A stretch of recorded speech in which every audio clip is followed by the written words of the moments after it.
Hey, hello. Hello, my man. Hey. Hey, how's it going, guys? Not too bad. How are you today, my friend? Uh, Doing all right. Just hanging in there. Busy, but yeah, just Are you in LA right now? no, I live in Modesto, California, which no one really knows where that is, but it's about 2 hours south or an hour and a half south from Sacramento, um, Okay. from Sacramento, California. But Okay. Do people there wear masks? How you doing through all this? yeah, we have to wear masks. It's fun, just trying to keep everyone else safe and Keep everybody myself safe. safe. Yeah, so wear a mask. If Yeah. you're not wearing one, shame on you. Shame From north of the border, we're in Canada, and from north of the border, it's like the rhetoric up here is that not very many Americans are wearing their masks. So maybe it's just like BS from the media, but Yeah, no, there's some people like if it's an honest mistake. Like the other day, I was in a rush to like buy toothpaste or something, and like I You just had don't to go to the just store. Yeah, and like I got to the store and I was about to enter, and I was like, oh wait, I don't have my mask on. So then I had to go back into my car and just grab one. So I mean, Would that was the this rush. you think the shirt mask would work? Would they allow it? I don't know. They always say do the lighter test and you can blow your lighter out through the mask. The mask isn't doing the right job, but I don't know if the t-shirt will work properly or not. Yeah, no, I don't think that'll fly here.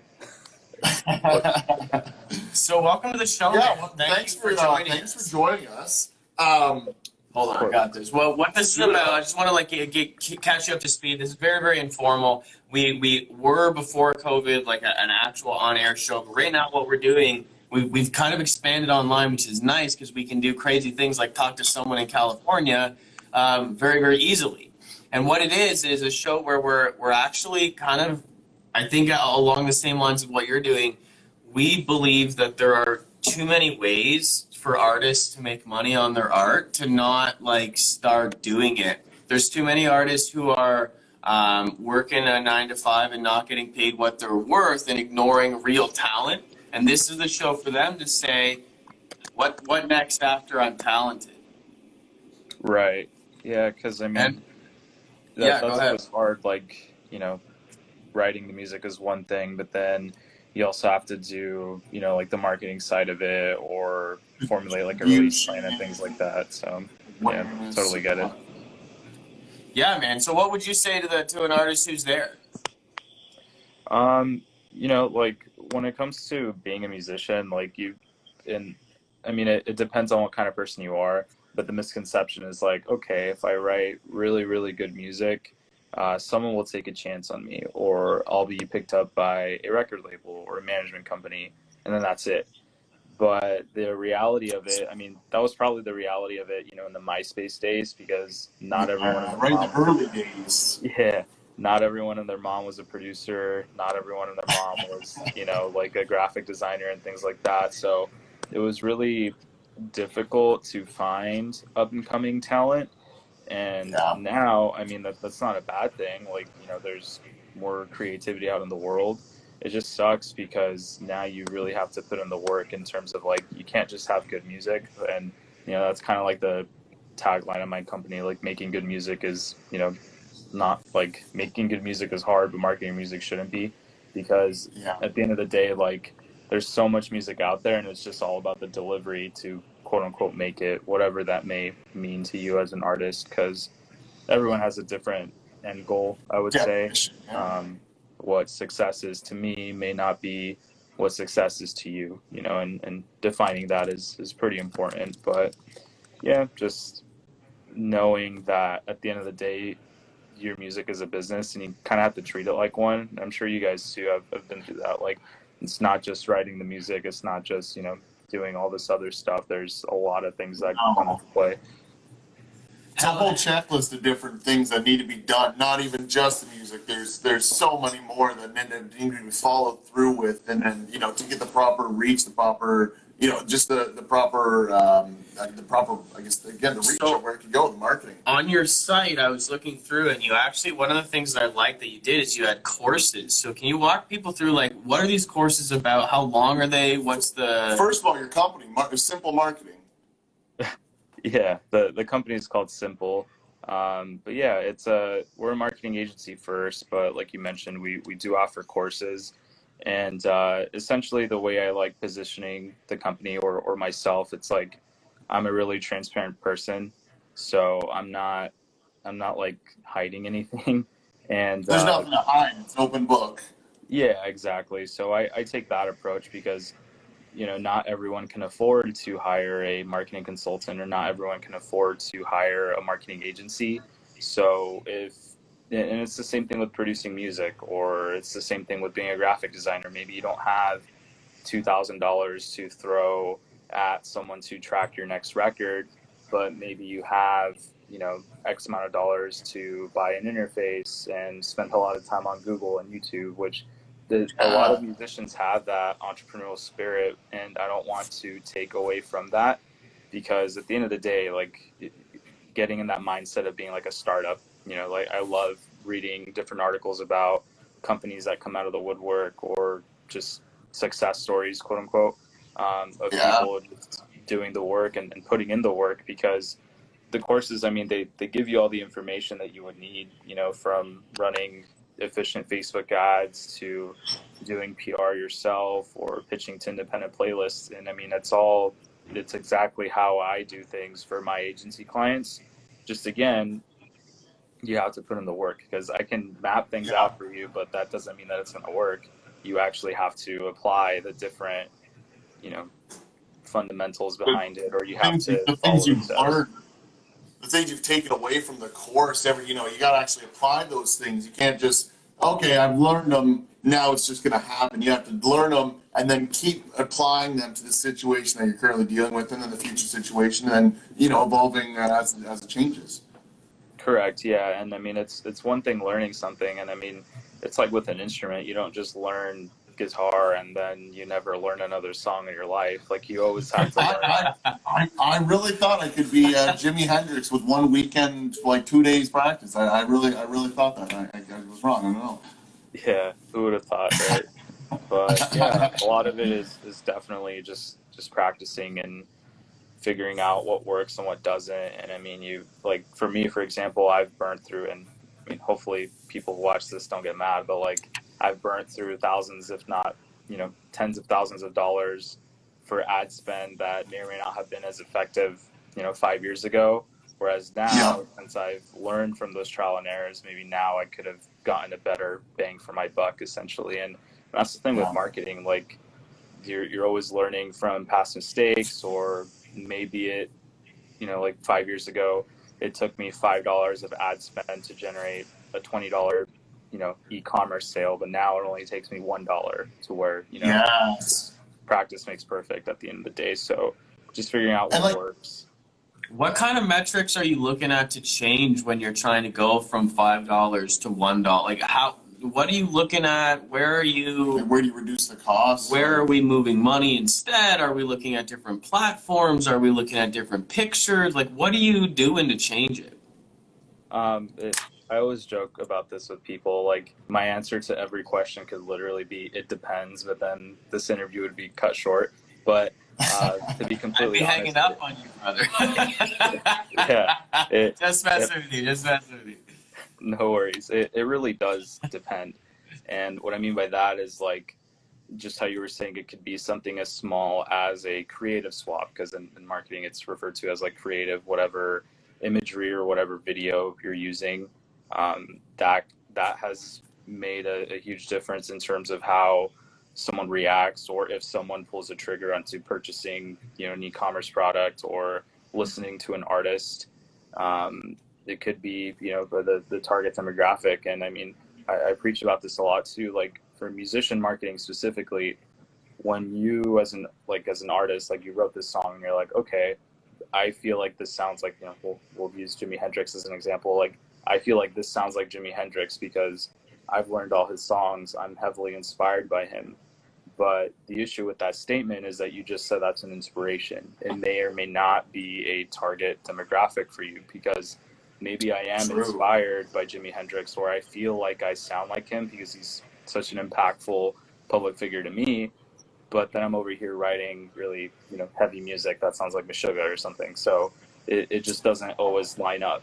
And I hear that a lot with people, like when they hit me up or just through like different Facebook groups or forums, or like, hey, like I'm targeting, people who listen to, Asking Alexandria or whatever, but they sound nothing like Asking Alexandria. Or then I hit you with this question: which Asking Alexandria do you sound like? Because that's such a broad spectrum. Are you talking about? Yeah, my music sounds like a Beatles song. It's like, what one? Well, yeah, where like honestly. No, so that's really important. So how does a band start to figure out who? Like, that's hard. Who's listening to me? That's weird. So how do you narrow that down? Through burning through a lot of money and seeing what sticks. Because the thing with Facebook, and everyone hates on Facebook's ad platform, and it's just because it's not easy to understand. And the way they prompt you is like when you start typing in, like, oh, I'm gonna target, fans of this demographic, they give you a bunch of different suggestions to plop in as well.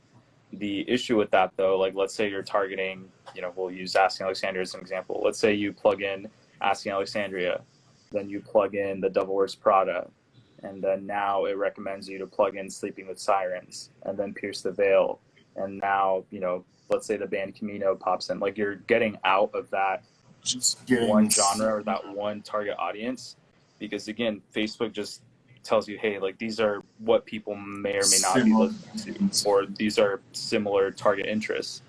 The issue with that is that you don't know which one is sticking if you're just adding a bunch of artists to your target demographic when you're boosting a post. So you're just covering a bunch and not individualizing that approach. Exactly. So at the end of the day, when you're targeting multiple different, detailed targeting options in one ad set or in one boost, you don't know which demographic you're actually resonating with. Like, you might be getting engagement, like, you might be getting comments, you might be getting likes on your post, but you don't know which target demographic it is. Whereas, because you're advertising on the front end of Facebook through boosting, you don't really have a way to create multiple different variations of that ad with different target demographics to see, to, like Kyle was saying, so you can only run it one at a time. You can't do like a sample. You can't do like samples and see, which one of those you can't figure out which one's resonating more. Not when you're boosting a post like that, and not when you have them all in an ad. But what you can do is create multiple different ads in the back end of, Facebook, like Ads Manager or Business Manager. And you can actually measure, like, let's say on this one, you're targeting Asking Alexandria fans. Let's say the cost per click or the cost for someone to watch the video is like 5 cents. But then you're targeting, Pierce the Veil fans or whatever, and they're only costing you 2 cents. Obviously, I'm going to put more of my money towards this specific target audience versus this one. So being very not formulaic, because it's different every time, but just being very analytical and wise with how you're pushing your, shifting your budget around is one of the important parts about advertising. And it's a tedious process, because not only can you do it as broad as, like which ones you're targeting, but also, okay, let's say Pierce the Veil is doing really well. Now let's break that down. Which age group is resonating the best with it? Because which gender, where geographically. Mm-hmm. And just seeing how much money is being spent in specific countries or specific age ranges. Because again, like using the Pierce the Veil example, I assume people who are ages 18 to 24 would probably be more in that realm, or they'd probably be cheaper to acquire because there's more of them. Versus if you're targeting, 65 plus, that doesn't make sense for one. But two, that they probably Facebook probably spends. I'm trying to get my grand into Pierce the Veil, man. I'm really trying to get that 75 to 80 degree. I think they would like it. I really do. Yeah. So yeah, But you're like, right. It doesn't make sense to target those those audiences that that you know right from the beginning are not going to be that demographic. But then breaking it down, it's interesting to see where it lays within like you said, those specific age categories. Is it more of the younger people with the more of the masses, or is it more important to focus on those later years? Let's say 25 plus up to 52 maybe, that are more dedicated, been with them more, maybe have the more income to invest into supporting the band. I feel like those kind of the options that are weighing out as well. yeah, because at the end of the day, like, you can only make assumptions as to who you think your target audience is. But again, I'm a huge believer in making data-driven decisions, because it just doesn't make sense from, not just business terms, but even you could apply it to relationships. Like, if you think you're funny, but no one's laughing at your jokes, like, are you really funny? Like, why are you trying really hard? And people laugh my jokes, so it's all good. That wasn't a dig at you, I swear. That was just No. Oh man, that's funny. Man, how did SIMPL start? Why did you do it? The answer to that, the way I put it is, It like, depends. simple. Don't say it depends. No, it does not depend. Simple has always been there. I tell people, because at the end of the day, it's a resource, it's an open book, and that's just the kind of personality I have, and that's the kind of person I have been, from day one, even outside of music. Like, even if, like in high school, I was always the go-to, like, hey man, like, I'm having issues with this, like, can you provide me some insight, or whatever.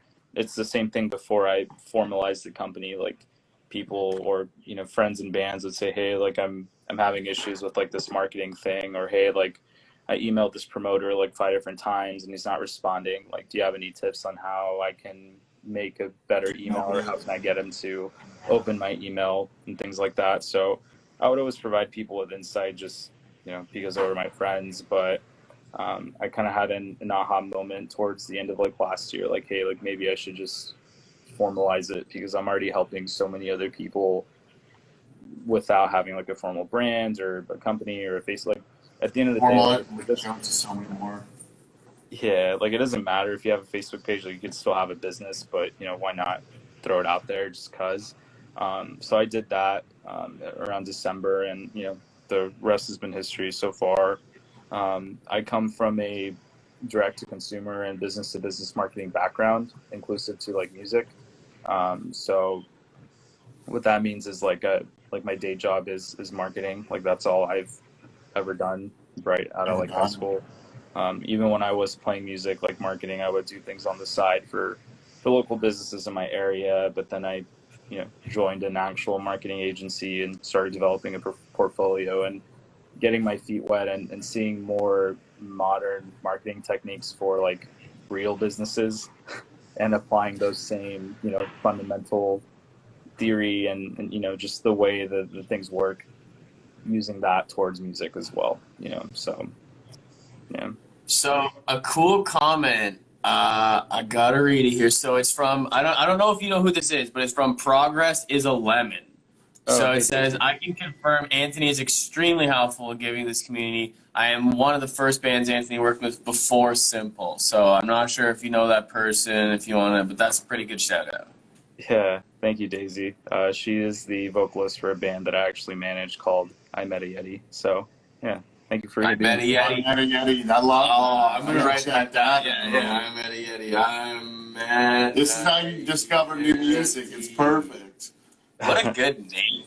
It just rolls off the tongue. The I just name want to is say what it sells over and it. over. It's awesome. Oh, good name. So, what's the number one thing that most musicians are, like, totally not even thinking of? Like they come to you and they're like, "Yo, I gotta do this," and you're just astounded that they haven't. Think of this. Like, are you kidding me? I mean, it's kind of foolish for me to look at people and say, like, oh, you don't know that you can create custom audiences and face, like, like, things like that. I can kind of flip the question and turn it to, like, what I can't believe that artists think is, like, the missing piece to their puzzle, which we kind of talked about in the beginning. It's more so of, like, they think what's missing is a record label, or they think what's missing is a manager or a booking agent. And I mean, I'm sure you guys have heard it before too. It's like, if only I had a, record label, or if only I had, a manager, I could make it in music. But the reality is like that's not everything, like, if anything, that's when the real work starts, because you have a responsibility to make those people happy, and you have a responsibility to pay those people back, because record labels aren't giving out handouts. Like they're not giving away money for you to go do stuff, and then for me to just be like, I helped that guy. No, I need that return. I need that revenue. I need that money back. Exactly, and that's the biggest, like, and I don't know who's at fault for it or who made this up. That like record labels, they give you money and then you don't owe them anything back. And I mean, I've been there before. Like when I signed to my first record label and like my previous project, they said that I'm getting a $2,000 advance. To me, I'm like, okay, sick. I get paid $2,000, for signing to the label. Fast forward X amount of time later, it's like, no, dude, like we lent you that money. You gotta pay it back. Yeah. That big word advance there, what I mean? Like recoupable. Yeah. That's you found out that word the hard way. Yeah, and that's another word, recoupable. Like, you don't know what that means. And at the end of the day, like when you get handed a deal when you're only like 17, 18, it's like, that's the ticket, that's the golden ticket. Like I'm gonna get signed to a record label. It's gonna be fun. It's gonna be awesome. Like it's gonna be all uphill for me. It's all gonna be Hollywood stars and exactly. And you think that's it. Lo and behold, I didn't go through a lawyer. I didn't have someone check it, which that's, a mistake that I, whatever. But those are things that I've learned and now pass on to other people. Like, hey, before you sign a record label, like, make sure you have a lawyer read it, or make sure you understand what all of these, terms and other things mean, because you could be setting yourself up for failure, because and it's just the way again, it's just legal shit, like the way they word it. Here's X amount of dollars and you have to, like, it's recoupable. And then, 5 years later, you've only made $100 after selling, X amount of records, X amount of merch. And it's because all of those sales that you've done have gone back into the label's bank account, because you owe them money. Right out. Like, why would you? It just makes no sense for someone to, like, in what business does it make sense to just go into business and, like, just get straight into debt? That just does not. Just give away all my money if it comes, and I'm just not making anything, even though I'm paying everything that I did make to other people that helped me get to here. Recoupable. Exactly. Sometimes it's better to try and make that dollar yourself, right? And then once you're making it, maybe go to a record label to boost that. Mm-hmm. Yeah, and I mean, record labels, like, sometimes they are the option for people that don't have, like, funds readily available. And that's another conversation I have with, artists that I manage or consult for. Like, I have my own feelings towards record labels, whatever, I'm biased. But if you don't have, a American Express credit card with a $5,000, credit limit, then yeah, maybe a record label is, a good option for you, because you don't have to invest anything up front. But if you can manage it, or if you can talk to the people in your band, which I don't know why people forget this. Like, there's usually 5, 6, or 10 years ago there was like 8 dudes in your band. Like, you can pull together some funds, or you can start saving up money, even if it's like $50 from every individual in your project. That's, if there's 5 people on that at math, that's $250 you can save over the course of 6 small months. amounts come together to make one big amount. You can all help each other out, and yeah, exactly like you said, it all end up coming together to get you where you need to go, want to go. Exactly. So, I mean, and again, I understand that not everyone's able to do that, because, there's things like responsibility, Situation. Like, and, your car payment, and, a pandemic. So, I mean, it can be difficult sometimes. So the Gigmeister, I'm coming to that question, it says, hey, Anthony, any advice for bands approaching college and university radio? I honestly don't have too much experience with that, but I think it's the same process as just reaching out to different press outlets, or even just independent Spotify curators. I have a, quick plug. I have a free guide on how to actually send out emails on my website. But essentially just being, just cutting straight to the chase is like always the biggest thing for these people. Cause, kind of just not just for college radio, but like A&Rs, record labels, artist managers, like all these people get hundreds and hundreds of emails all the time. And if you give them this like elaborate story as to like, and this is not me poking fun at you, like, but, just saying like you're a starving college student and things like that, like they honestly don't care about that. They just want to listen to the music. If you have any highlights, then cool. But usually I like to keep my emails, short and sweet. Like just start off by saying like, hey, whatever their name is, like I'd like to submit this song for, to get spun on your radio show or whatever. Let's say you have played, a couple gigs in town, you can touch base on that, or just like 3 bullet points that you can just have, like, one, like we played shows with at least 100 people consistently. I probably wouldn't use that now, but whatever. Quick setup, tear down, maybe, like. What was that? Quick setup, tear down, like things of that sense, or? Yeah, like just like quick things that are kind of like bragging rights to you, or that you would put on like an EPK, like, hey, like these are the things we've done that we're most proud of, or like, hey, like we have X amount of Spotify listeners, or, we actually checked our Spotify profile and we have, X amount of people in your area, like maybe these people would listen to your radio show as well, or I have 10,000 followers on Instagram. Like if I get featured on your show, I would 100% share it, or things like that. Just whatever. Yeah, they'll check your page out if, you play me. We can do a cross promotion kind of deal, like that promotional kind of. One thing that I would say to answer the Gigmeister's question, this is real, okay? On the outside of the label, I'm not joking. On your brown label or whatever envelope color you have, right? Do not listen to this music in huge bold letters on it. This music sucks. I'm not joking. You won't like I'm not joking, because those people, they like, think of Santa's bag, man, on your back, Gigmeister. That's how much CDs, I've seen it, that we get even at our radio station. They don't, and some of it's good, and most of it's not. Yeah. And if you had the humor to write, don't listen to this on your CD, it's the first one they're going to listen to. It's the first one. It's like he's like Andre, Anthony's laughing with this. By the way, is it Andres or Anthony? Like what the fuck name? It's Anthony. I don't know where you guys got Andres from. Yeah, so I'm gonna have to have a talk with the boys in the back. I'll take the belt off and everything for this one. I don't know. I don't get it, man. Anthony, I apologize. We're calling you the damn wrong name, and here we are, like, how many minutes? 32 minutes into a conversation. We're just correcting ourselves. Seriously, Gigmeister, that's what I would do is write, don't listen to this on the music. Try it like twice, and I promise you it'll work. It's the first one they're gonna open. Every time. Every time.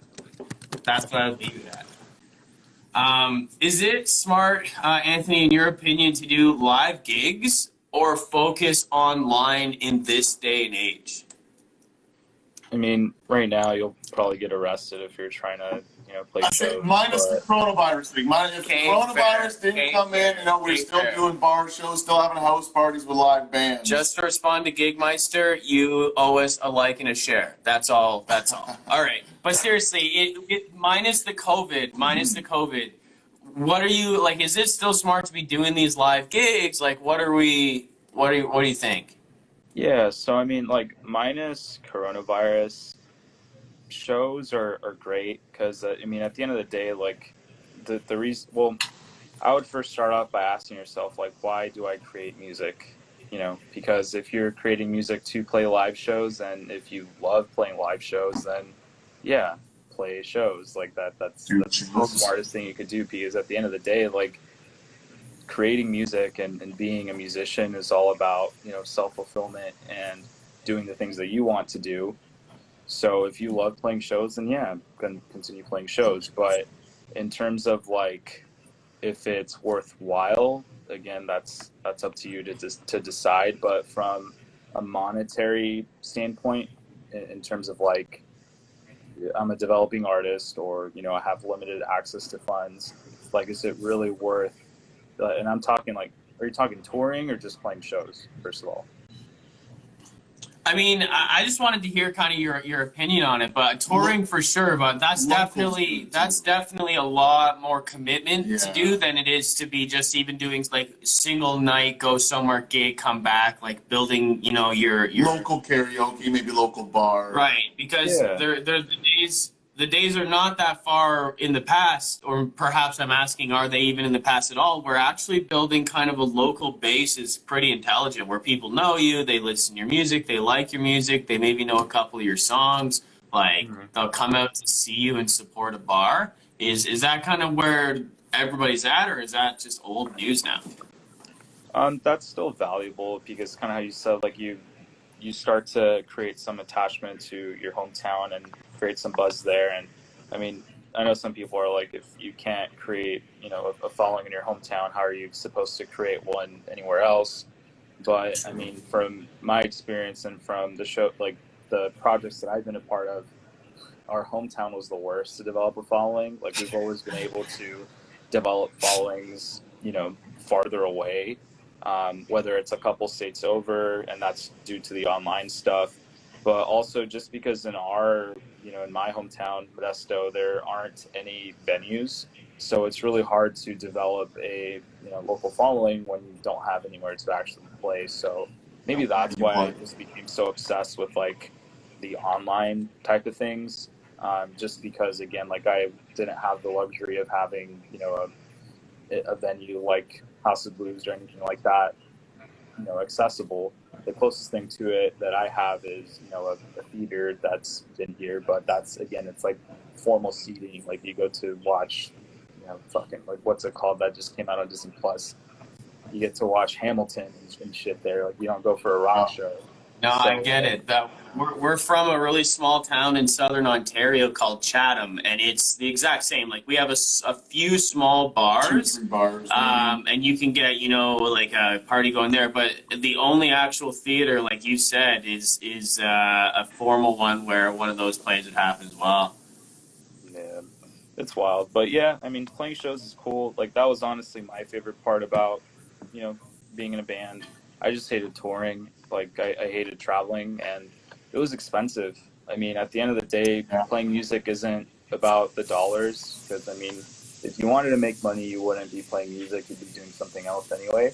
But yeah, it was just very expensive. And like 10, 15 years ago, touring was like the number one way to get your name out there. But yeah, and like, I mean, I'm talking like, in the States, like the Ohio metalcore scene, that's kind of how they developed themselves, just playing show after show after show. And that worked for them. But now it's like, you can spend 10 grand on a 2-week tour and, only play to like 5 people a night, or you can pay 10 grand and, hire me, or, do the courses that I have and get some, thousands of people to listen to your music on Spotify, so just from a cost standpoint as a developing act, you just kind of have to like pick your poison, I guess. Like, again, if you want to play shows, tour. Like, if that's what gets you juiced, then play shows. No one's stopping you. But if we're talking in terms of like what makes sense monetarily to actually grow and cultivate a fan base, then I'm all for the online stuff. So that's nice. I've noticed that actually recently a lot with the even just Facebook Lives. There's even been some new musical talents that I've discovered just because maybe they popped up when I was looking at a different music video, or some just suggested. And I've noticed that that's what a lot of them are doing now. They're just setting up their camera and a microphone in their living room, and they're just performing live sets for an hour or so. And some of them I've seen get hundreds or thousands of views and then get hundreds of shares, and it's like, the person will make a post like, this is something I never could have expected happen. I never would have expected these people sharing it. So I always like to think I always want to, remind people to keep that in mind when you're doing, you're thinking about online, because that, it is there, it's accessible all over the world, and it really can open up those different avenues of like distribution and exposure. You don't know who's listening either. Like, it could be somebody who's, really big, and then they could put you on. Speaking of which, actually, there was a guy just recently on Twitter. He made this little 20-second video where he's like, I want somebody from Disney to see this. And he did this insane different animation where he transformed his live action person into these different things. And, within 24 hours of them getting shared like a couple 100,000 times. And then somebody from Disney, actually did see it. And, they're probably going to reach out to that kid. And, it's like you said, you don't know who's going to see it. Anybody from those companies or anybody that could be working for those production labels, have the capability of viewing it on their phone or their computer. Exactly. I mean, the internet is just such a powerful tool that a lot of people, and again, it's not that they can't utilize it. They just don't know how to utilize it in their, or use it in their advantage, just because it's an enigma to them. There's no playbook, so to say, or there's no step-by-step on how to actually market yourself, which is kind of where I fit into the picture. And again, like, whether you have the time to sit down and watch, 12 hours of videos on how to market your music, then cool, sign up for the class. It's, as almost as much as like Netflix, whatever, it's not that expensive. Or you can, hire someone to do things for you. And it's the same concept as like with a producer. Like, you can learn, production if you put some time and effort and money towards it, but why not just hire an expert to do it for you? And, give or take it, it just depends on the type of personality you have. And Sadzilla, I see that you asked a question, how to spot a fake Spotify playlist. I'm not going to name any names, but let me show you one that I know that is fake. There's a website called Chartmetric. Before I actually show you guys what playlist it is, or I'm not going to show you what playlist it is because I'm not like that. But this is a website called Chartmetric. Basically, it's free. It just gives you a lot of different insights from Spotify specifically that you can actually use to analyze different playlists or analyze different, artists. So, I mean, like right here it says track playlist journeys, neighboring artists, etc. Let me put my screen away. But basically, you see this little chart right here. This will show you the followers from this playlist. It has 112,000. It's going up. Look what happened. It goes up. Look what happened today. You mean to tell me 30,000 people just unfollowed the playlist out of nowhere? Yeah. That's a fake playlist. And not So, to mention, when someone says fake playlist, are you meaning it's like there's not actual followers, it's just showing followers? correct. And I mean, you can easily go, by Spotify playlist followers and just Google that. I mean, you can go on this, getmusicplays.com. I'm not condoning this, don't do this. But you can literally buy Spotify, followers or playlist followers for, $5, $11, and playlist listeners. And, this is just one playlist that this curator has on their profile. And, okay, let's say it is a coincidence. How are you going to tell me another playlist that they curate with 38,000 followers drops drastically as well on the same day? That promotion ran out is what that means. Is in my books, that $5 is now $0 and the promotion is over. Exactly. So, I mean, at the end of the day, like, this isn't me, judging people on how they run their business, but, that's really scummy. Kind of it is. Yeah. I mean, they charge artists, $70 to, get on these playlists. And I mean, as you can see, it only costs them, $10 to load 2,500 fake people. So they just profited $60 by tricking you into buying fake playlist plays. Yeah, so one song. Yeah. How do you find playlists on Chartmetric? Sorry, I can never find them. I'll show you real quick. So this is the dashboard. So on the top, there's like a little search right here. And not all the playlists pop up, but for example, like if I type in my name, I can't type. Which is Anthony, everybody. Yeah. Anthony Pacheco. It usually just automatically shows you all the artists. You just have to scroll down. Then it'll show you Apple Music playlists, Deezer playlists, different Spotify curators in different cities. So I'm right there. When you click on my curator profile, you can then scroll down. And then you can see the playlists that I curate, which are indie chill, the modern 80s, post Swan. So you can just click on it, and then it'll just show you the metrics of the playlists that I curate. So no decrease in followers from the purge yesterday. So no, my playlists are not big.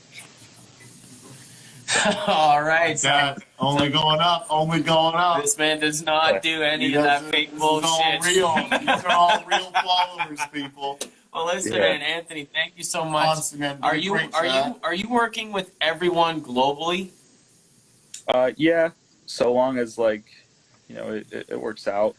I mean, I have clients in Australia. I'm working with a couple artists from your guys' side of the pond in Canada. Yeah, just we make it work. Okay, awesome. Because I was just gonna shout out basically two huge things that Drivewire's fully in endorsement is gonna be both if they want just marketing, just go to you, but also the courses. We're all I personally, especially if you're young, oh my God, learn it. Like pay this guy a little bit of money to learn the stuff. Like maybe do even both, so I can have a more intelligent conversation about what Anthony's actually doing when he's doing it, so I can learn better from that. So hugely love it. Is it oddly, like, what's the website? I don't want to mess it up. Yeah, it's oddlysimple.xyz. So ODDLYSIMPL.xyz. Or you can just click on the Instagram profile, and in the bio you can visit the website. But yeah, sweet, man. I really appreciate you coming on. I learned a lot today. Yeah, same here. It was nice chatting with you guys. I had some fun. Excellent, man. Sorry to get your name wrong, brother. That's definitely a big faux pas on our end. We're going to need to make sure we talk to the bookcast and guest bookers. No problem. Sure we get this done. Things happen. Thank you for being cool about it. Dude, stay safe down there. Wear your mask as always, and we'll catch you next time, all right? If you ever come up to Toronto, you got to reach out. We'll connect. Yeah, definitely. Once we can travel again, I'll hit you guys up. You got it, brother. Talk soon, okay? All right, later. Bye, guys. Bye-bye.